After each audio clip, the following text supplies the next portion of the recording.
Hello everyone, most welcome all of you are. I hope all of you are doing well. आज हम एक important concept add on करने जा रहे हैं अपने सिलेबस में, इश्यू ऑफ डिबेंचर। ठीक है, तो सारे बच्चे प्रॉपर नोट करेंगे, कैलकुलेटर्स एंड नोट्स अपने साथ रखेंगे, सारी कैलकुलेशंस वगैरह जो भी हैं। ठीक है, तो हम स्टार्ट करते हैं। जिन बच्चों को भी फुल कोर्स चाहिए वो हमारे साथ व्हाट्सएप पे कांटेक्ट कर सकता है, और जिन बच्चों ने चैनल सब्सक्राइब नहीं कराया तो वो पहले चैनल को सब्सक्राइब कर। चलिए जी बच्चों, स्टार्ट करते हैं हम अपना नया टॉपिक, इश्यू ऑफ डिबेंचर। तो ये हमारा नया टॉपिक है, इश्यू ऑफ डिबेंचर। पूरी तरह से इसमें हम पढ़ेंगे डिबेंचर्स क्या होता है, डिबेंचर्स की जर्नल एंट्री कैसे करती है, कंपनी बुक्स में डिबेंचर इशू कैसे किए जाते हैं, रिडम्पशन कैसे होती है, एवरीथिंग एवरीथिंग अबाउट डिबेंचर्स। तो अभी आज का टॉपिक क्या है हमारा, इश्यू ऑफ डिबेंचर्स। तो स्टार्ट करते हैं। देखिए, issue of debentures, first of all ये बात आती है हमारे दिमाग में, ये डिबेंचर होता क्या है, इसका मीनिंग क्या है भाई डिबेंचर्स का। तो सबसे पहले हमें पता होना चाहिए कि डिबेंचर होते क्या है। अब कोई कंपनी देखो,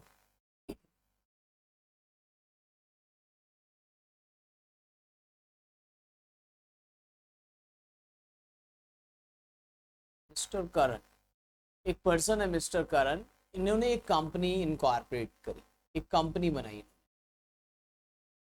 इस कंपनी में इन्होंने अपने पैसे लगाए। कंपनी में जब इन्वेस्टमेंट होती है ना, तो वो शेयर कैपिटल की फॉर्म में होती है। कैसे होती है, शेयर कैपिटल की फॉर्म में। जब कोई पर्सन कंपनी में पैसे लगाता है तो उसको हम क्या बोलते हैं, शेयर कैपिटल। बट और पैसों की जरूरत है तो और शेयर इशू कर दो। क्या कर दो, शेयर इशू कर दो। शेयर इशू नहीं करने इनको, शेयर इशू कर दो। या फिर अभी भी फंड की जरूरत है, फंड की और जरूरत है, तो कंपनी क्या कर सकती है, नए डिबेंचर इशू कर सकती है, न्यू डिबेंचर इशू कर सकती है कंपनी। अब डिबेंचर क्या होता है, ये शेयर तो आपको पता है। ऐसे डिबेंचर इशू कर सकती है कंपनी। जब किसी कंपनी को फंड की जरूरत पड़ती है तो कंपनी न्यू डिबेंचर इशू कर सकती है, बैंक से लोन ले सकती है। ठीक है, अब बैंक से लोन लेगी कंपनी तो बैंक को इंटरेस्ट देना पड़ेगा। तो डिबेंचर कहाँ से लेते हैं, डिबेंचर्स किसी कंपनी को जब फंड की नीड होती है और इन्वेस्टमेंट करनी होती है, बिजनेस बड़ा करना होता है, फंड अरेंज करना होता है, तो कंपनी अरेंज कहाँ से करती है, पब्लिक से।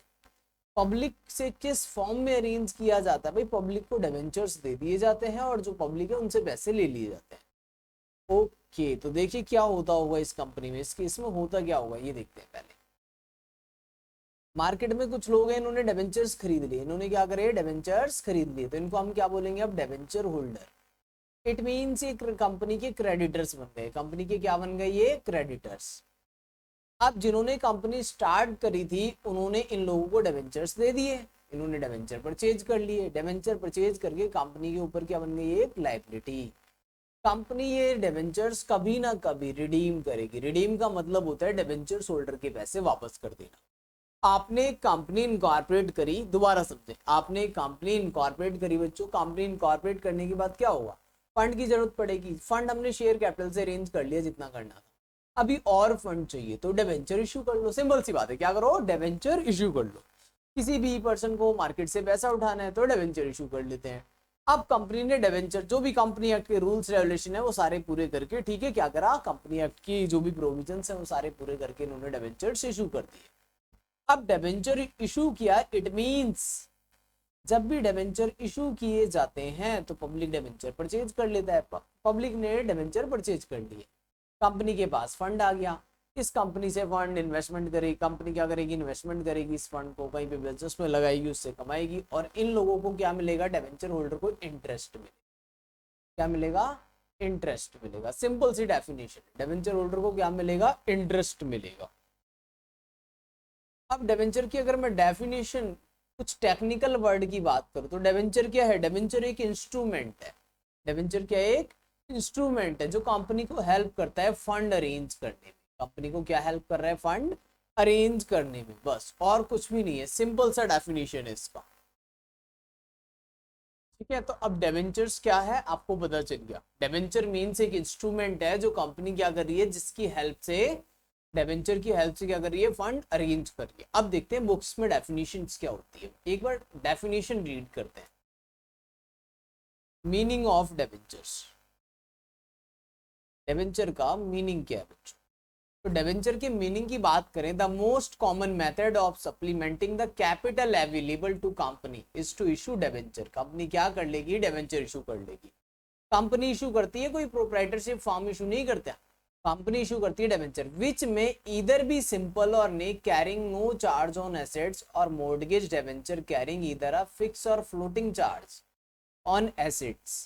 सम all of the asset the company debenture is a bond. Debentures क्या है, यहाँ से पढ़े, debenture is a bond issue by company under its seal, यानी कॉन्फिडेंटल्स होती हैं। Acknowledging a debts and containing provision or regard repayment of the principal and interest charge has been created or any or on the other on the entire assets of the company. The nature of the charge and the assets charge are described therein.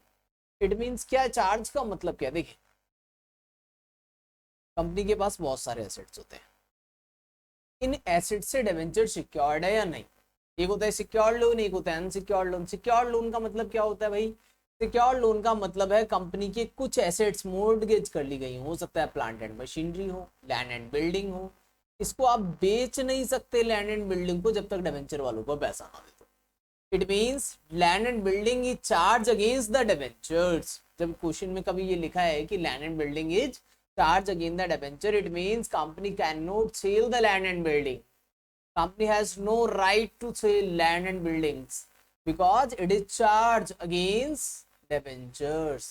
ठीक है, if any asset charged against debenture, company cannot sell it. ठीक है, simple सी meaning है इसका। तो एक debentures क्या होता है, फंड अरेंज करने का मेथड होता है। अब और मैं आपको इसको ब्रीफली समझाता हूँ कि देखिए होता क्या है। चलिए जी, एक एग्जांपल की हेल्प से समझते हैं पहले, फिर देखेंगे type of debenture. A company issue, मैं लिख रहा हूं अ कंपनी इशू, एक कंपनी को 10 लाख रुपए की जरूरत है, एक कंपनी ने इशू करे 10,000 debentures. A company issue 10,000 9% debentures. लिखा कैसे होता है क्वेश्चन में, पहले तो ये समझो, सिंपल सा मीनिंग है ना बच्चों।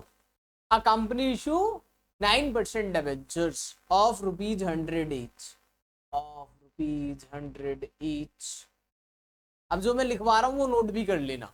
A company issue 10,000 9% debenture of ₹100 each. अब मुझे किसी कंपनी के डेबेंचर खरीदने हैं, तो मैं एक कंपनी के पास गया, मैंने बोला भाई क्या आपके डेबेंचर इशू है, उन्होंने कहा हाँ डेबेंचर इशू है, डेबेंचर आप ले सकते हैं। मैंने कहा मुझे भाई 10,000 डेबेंचर्स दे दो, उन्होंने कहा एक डेबेंचर 100 का है, तो मुझे 10 लाख रुपए कंपनी को देने पड़ेंगे। मेरा क्या फायदा, क्यों खरीदूंगा भाई मैं डेबेंचर्स, 9% इंटरेस्ट मिलेगा। देखो ये इंटरेस्ट होता है, ठीक है। वो इंटरेस्ट की एंट्री जब पूछेगा मैं आपको सिखा दूंगा इंटरेस्ट के, बस 9% डिबेंचर मींस आप समझ जाना, 9% debenture it means sorry 9% debentures it means interest carried on it, ठीक है, 9% डिबेंचर। अब 9% डिबेंचर है, इट मींस इंटरेस्ट कितना मिलेगा उस पे, 9% डिबेंचर मिलेगा, ठीक है, ठीक है। तो अब इसकी जनरल एंट्री कैसे करें। अब मैंने पूछा भाई कंपनी से, एक कंपनी है, कंपनी के पास क्या है, डेबेंचर्स। कितने डेबेंचर हैं, 1,000, 10,000। कितने का एक डेबेंचर बच्चों, 100 रुपए का है जी। 100 वाला डेबेंचर अगर कंपनी 100 में ही देती है तो इसको कहते हैं एट पार। लेकिन कंपनी अगर थोड़ा सा ज्यादा पैसा ले ले तो उसको कहेंगे एट प्रीमियम, कम ले तो डिस्काउंट, ठीक है। At par, at premium and at discount होता क्या है वो आप आगे सीखेंगे, ठीक है बच्चों। आगे चलते हैं, अब इसकी जर्नल एंट्री कैसे। मैं मानता हूं कि सारा पैसा मैंने एक बार में ही दे दिया, 100 का 100 rupees one time payment, okay. तो इसकी जर्नल आपको कैसे करनी है, देखिए आपको इसकी जर्नल कैसे करनी है, आपको इसका सॉल्यूशन कैसे लिखना है, जर्नल एंट्री करोगे कैसे। सबसे पहले जर्नल एंट्री करोगे आप बैंक अकाउंट डेबिट, अच्छा कंपनी की बुक्स में करनी है, कहीं उस पर्सन की बुक्स में कर दो, बायर की, ठीक है। All entry should be record in the books of company. Bank account debit to 9% debenture application, okay sir. Bank account debit, company के बैंक में पैसे आएंगे, 10,000 डिबेंचर हैं 100 रुपए वाले, तो कंपनी की बुक्स में कितने आएंगे, ठीक है, 10 लाख रुपए आ जाएंगे। कंपनी के बैंक में कितने रुपए आ गए, 10 लाख रुपए। कंपनी ने डिबेंचर इशू कर दिया। अब सेकंड एंट्री क्या करेगी कंपनी, कंपनी डिबेंचर इशू करती है तो फिर सेकंड एंट्री करेगी 9% डेबेंचर एप्लीकेशन डेबिट, पहले ये मनी एप्लीकेशन में होल्ड करते हैं, देन एप्लीकेशन से ट्रांसफर करते हैं डेबेंचर्स में टू 9% डेबेंचर अकाउंट। ये दोनों एंट्री आपको आनी चाहिए। 9% डेबेंचर अकाउंट, 10 लाख यहाँ पे भी, 10 लाख यहाँ पे भी, सिंपल सी बात। आया आपको समझ में? सिंपल सी दो एंट्री करनी है, bank account debit to 9% debenture application, then 9% debenture application to 9% debentures account. इसको लिखिए फिर आगे समझाता हूँ। ठीक है, तो सबसे पहला हमने क्या काम करा, एक जनरल एंट्री लिखी। अब हम देखते हैं टाइप्स ऑफ डेबेंचर्स। मैंने जस्ट बेसिक इंट्रो दिया है आपको अभी, ठीक है, कि डेबेंचर की जनरल एंट्री होती कैसे। अभी हम कंप्लीट जनरल एंट्री नोट करेंगे, कंप्लीट जनरल एंट्री नोट करेंगे वन बाय वन। चलिए जी, पहले बात करें टाइप्स ऑफ डेबेंचर्स की।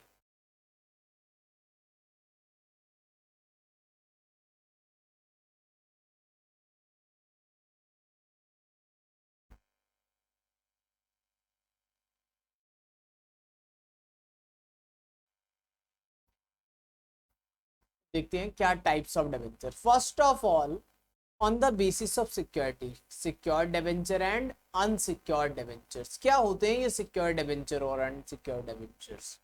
ठीक है, on the basis of tenure, redeemable debenture और irredeemable debenture. On the basis of convertibility, convertible debenture, non convertible debenture. On the basis of coupon rate, specific coupon rate debenture और zero coupon rate debenture. On the basis of registration, registered debenture and bearer debentures. तो देखते हैं इनका meaning क्या है। Secured debentures क्या होते हैं, अनसिक्योर्ड क्या होते हैं, रिडीमेबल, इररिडीमेबल। ठीक है डेबेंचर ही, बट उसकी कैटेगरी थोड़ी अलग अलग है। किस तरीके से टाइप्स ऑफ डेबेंचर में डिवाइड किया इन्होंने। तो सबसे पहले सिक्योर्ड डेबेंचर्स क्या होते हैं। सिक्योर्ड डेबेंचर्स कौन से डेबेंचर्स हैं? These debenture are secured by charge. अभी बताया था मैंने चार्ज का मतलब, जिसके पीछे कोई एसेट्स है, upon some or all assets of the company. There are two type, fix charge हो सकता है, फ्लोटिंग भी हो सकता है। फिक्स चार्ज का मतलब है किसी ना किसी एसेट से स्पेसिफाइड, फ्लोटिंग का मतलब एसेट्स पता नहीं है बट सिक्योर्ड है। A fix charge is a mortgage on specific assets, लिखा है fix charge means mortgage on specific assets. These assets cannot be sold without the consent of debentures. Note down it. ठीक है, इसको note कर लेना बच्चों। क्या लिखा था? These debenture are secured by charge upon some or all of the assets. There are two type of charge. First is a fixed charge, floating charge. A fixed charge is mortgage on specific assets. These assets cannot be sold without the consent of debenture holder. बेच नहीं सकते आप जब तक debenture holder का पैसा ना देते। पहले ही बता दिया था मैंने स्टार्ट। आगे देखे, the sale proceed of these assets are utilize first for. जब भी सेल करेंगे आप एसेट्स को, जो भी पैसे आएंगे उससे पहले क्या करेंगे, रीपे करेंगे डेबेंचर होल्डर्स को। A floating charge generally cover all the assets. अगर floating charge it means cover all the assets, ठीक है, of the company including future one. फिर unsecured debentures. The debenture are not secured by any charge upon an assets. A company merely promised to pay interest on due date and to repay the amount due on maturity date. Simple सी बात। अब convertible की बात करें, कुछ debenture ऐसे होते हैं जो शेयर्स में कन्वर्ट हो जाते हैं, कुछ डेबेंचर ऐसे होते हैं जो सीधे रिडीम होते हैं, कन्वर्ट नहीं होते। तो लिखा है these are debenture which will be convert into equity. जो कन्वर्ट हो सकते हैं इक्विटी शेयर में वो कन्वर्टेबल है, जो कन्वर्ट नहीं हो सकता वो नॉन कन्वर्टेबल है। ठीक है, सिंपल सी बात है ये। जो कन्वर्ट हो सकते हैं debenture converted into equity share, if possible तो convertible, if not possible then non convertibles. ठीक है, सिंपल सी बात मैंने आपको बताई। जो इक्विटी में कन्वर्ट हो सकता है वो कन्वर्टेबल है, बाकी नॉन। और देखते हैं परमानेंस, रिडीम हो सकते हैं या नहीं हो सकते। Redeemable debenture, the debenture are redeemable as per the terms. Example दिया है आफ्टर 8 ईयर। रिडीम का मतलब क्या होता है? देखो, आज आपने एक डेबेंचर खरीदा 100 रुपए का, कभी ना कभी आपको अपने पैसे वापस भी तो चाहिए। तो जितना भी टर्म होगा 10 साल 20 साल 10 साल तक आपको इंटरेस्ट मिलेगा, फिर आपका डेबेंचर रिडीम हो जाएगा। मतलब आपने जो पैसे लगाए थे वो वापस मिल जाएंगे, redemption. Irredeemable debenture, the debenture are not repayable during the life. ये कभी रिडीम, हमेशा आपको इंटरेस्ट मिलता रहेगा। आप एक बार डेबेंचर ले लो, मतलब एक बार मैंने 1,000 रुपए के डिबेंचर ले लिए, अब इस पे 9% मुझे हर साल इंटरेस्ट मिलता रहेगा, ये 1,000 रुपए वापस नहीं मिलेंगे, ठीक है। Life time of the company, these are also called perpetual debenture, these are repay only at the time of liquidation, जब कंपनी खत्म होगी ना तभी मिलेंगे, अदरवाइज नहीं मिलेंगे। फिर नेगोशिएबल के बेस पे रजिस्टर्ड डिबेंचर, रजिस्टर्ड डिबेंचर ऐसा डिबेंचर होता है जो किसी और को ट्रांसफर, मैंने खरीदा मेरे नाम पे रजिस्टर्ड हो गया, the debenture are payable to registered holder, simple सी बात है, मैंने डिबेंचर खरीदा मेरे नाम पे रजिस्टर्ड है अगर वो, तो उसको क्या बोलेंगे, रजिस्टर्ड डिबेंचर। मैंने नॉर्मल डिबेंचर खरीद लिया, वो मैं किसी को भी ट्रांसफर कर सकता हूँ, उसको बोलते हैं बियरर। जो डिबेंचर एक पर्सन दूसरे पर्सन को ट्रांसफर कर सकता है, दीज आर बियरर, जो ट्रांसफर नहीं हो सकते वो रजिस्टर्ड। प्रायोरिटी के बेस पे फर्स्ट मॉर्गेज और सेकंड, देखो the debenture are payable first out of the property charge, मतलब किसी एसेट्स पे पहला राइट इनका है तो first mortgage. Second mortgage debenture, the debenture are payable after satisfying the first mortgage debenture. अब देखो इसका मतलब क्या है, फर्स्ट मॉर्गेज और सेकंड मॉर्गेज। एक लैंड एंड बिल्डिंग है, ये सिक्योर्ड कर दी हमने, सिक्योर्ड बाय डिबेंचर्स, ठीक है। जो डिबेंचर्स है हमारे सिक्योर्ड है लैंड एंड बिल्डिंग से, जो डिबेंचर है वो सिक्योर्ड किससे, लैंड एंड बिल्डिंग से। एक बार मैंने डिबेंचर इशू करे, फिर अगेन आफ्टर सम टाइम और पैसों की जरूरत पड़ी, फिर से मैंने दोबारा डिबेंचर इशू कर लिए। पहले 1,000 डिबेंचर इशू करे थे, फिर 100 डिबेंचर और इशू कर लिए। अब 1,000 डिबेंचर्स इनका पहला राइट है इसके ऊपर, जब इनके पैसे पूरे मिल जाएंगे तभी इनको पैसे मिलेंगे, ठीक है। तो फर्स्ट डिबेंचर का राइट पहले होता है, उस किसी एक एसेट्स पे अगर 2 बार डिबेंचर इशू किए जाते हैं तो फर्स्ट मॉर्गेज वाला is first right, second mortgage is second right, simple सी डेफिनेशन, ठीक है। ये नोट करें, फिर हम लिखते हैं ये एक बार meaning, type of debentures, type of debenture लिख लो, अंदर ज्यादा डीप जाने की जरूरत नहीं है, ठीक है, यहां से लिख लो।